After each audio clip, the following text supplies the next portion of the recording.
Donald's poll numbers are collapsing. They are at the lowest of his second term, in the low 30s. And the Republican Party knows exactly what that means. If this continues, they're going to lose very badly in the November midterms. They will almost certainly lose the House of Representatives. And now even the Senate is in play, which is something nobody would have thought even 6 months ago. But there's every reason to think that Donald's poll numbers will continue to tank because the economy is a disaster, driven largely by two things he's entirely responsible for: tariffs and his illegal, unconstitutional war of choice in Iran.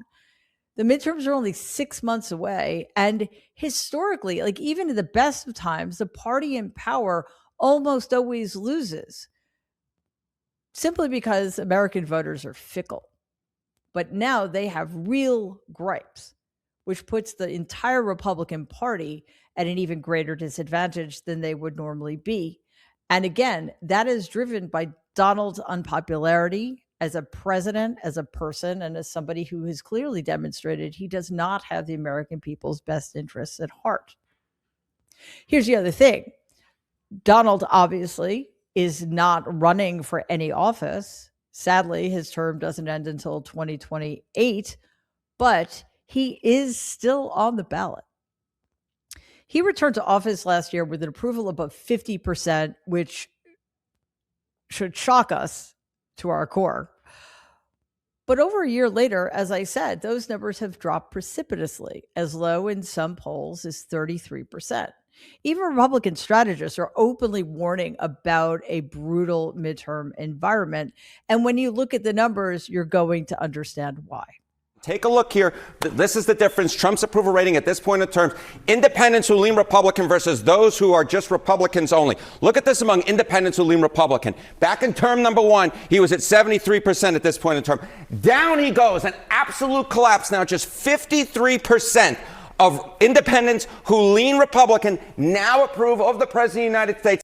That seems bad to me. So what is a corrupt party that seems completely willing to cheat in order to steal elections going to do? Well, luckily for the Republican Party, they have the illegitimate, corrupt supermajority of the Supreme Court continuing to do the Republican Party and Donald Trump favors. The court's unconscionable decision in Louisiana versus Clay came down on April 29th, 2026. In a 6-3 ruling, the supermajority struck down Louisiana's second majority Black congressional district and effectively gutted one of the last meaningful protections left in the historic Voting Rights Act. Gerrymandering in its simplest form is this: politicians choosing their voters instead of voters choosing them. In America, this has always been racism in disguise, but the disguise is off. And now this is just blatant racism out in the open. After Black Americans gained political power during Reconstruction, that would be in the immediate aftermath of the Civil War, states across the South began carving up districts specifically to weaken that power. Sometimes Black voters were packed into one district, so their influence disappeared everywhere else. Sometimes communities were split apart entirely, so they could never form a majority anywhere. In other words, the Black vote was diluted across district. This practice is commonly referred to as pack and crack. This ruling shows that the court now treats partisan gerrymandering as untouchable, and therefore states are free to draw discriminatory maps even if voters are harmed in the process, especially if those voters are Black.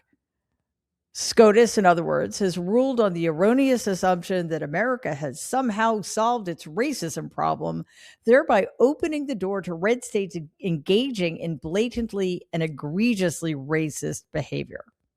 Politicians have been handed enormous freedom to redraw maps however they want in order to benefit themselves and their party. And this, of course, is happening right before one of the most important midterm elections in modern history.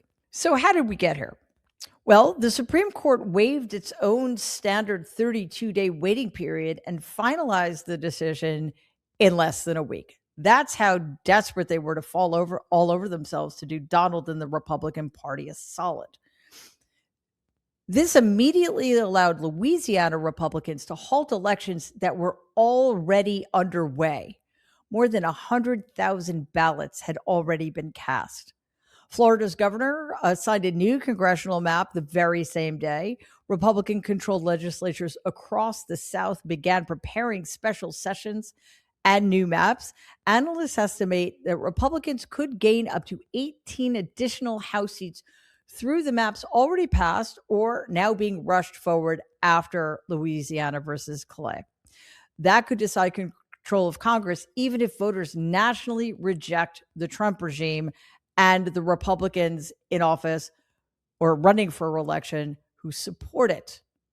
A group of Indiana Republican state senators had resisted Donald's redistricting push. Donald publicly targeted them on his failing social media platform, called them rhinos, backed challengers against them, and millions of dollars flooded into races that normally attract almost no national attention. The result? 5 of the 7 state senators that Donald targeted in Indiana lost to their challengers. Donald has a lot riding on this, for sure. You got to win the midterms, because if we don't win the midterms, it's just going to be, they'll find a reason to impeach me. Aw, that's a reason to win the midterms. Also, and he's not going to say this out loud, we're going to put him in prison. But before we go on, a quick note. Independent media is more important than ever. The easiest way to support us is to like this video and share it with somebody you think needs to see it. Also, please make sure you're subscribed to the Mary Trump Media channel so you are sure not to miss any of our new content. Thanks again for everything you do. Now, opposing the Trump regime comes with consequences, as Indiana Republicans who resisted found out. A Democratic lawmaker fighting gerrymandering suddenly had the FBI raiding her offices. All hell broke loose in the Tennessee state legislature as Republicans moved to carve up the sole majority Black district in Memphis.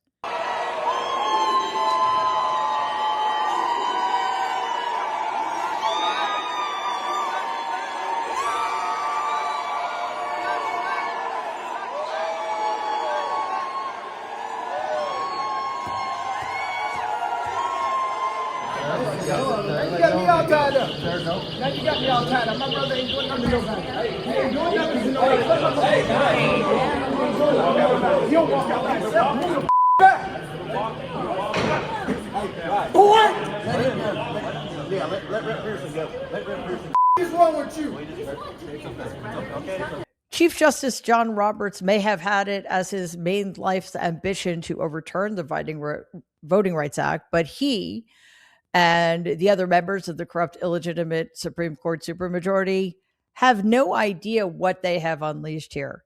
And this does not end with Republicans. Right now, Republican-led states are rushing to eliminate Democratic seats before the midterms.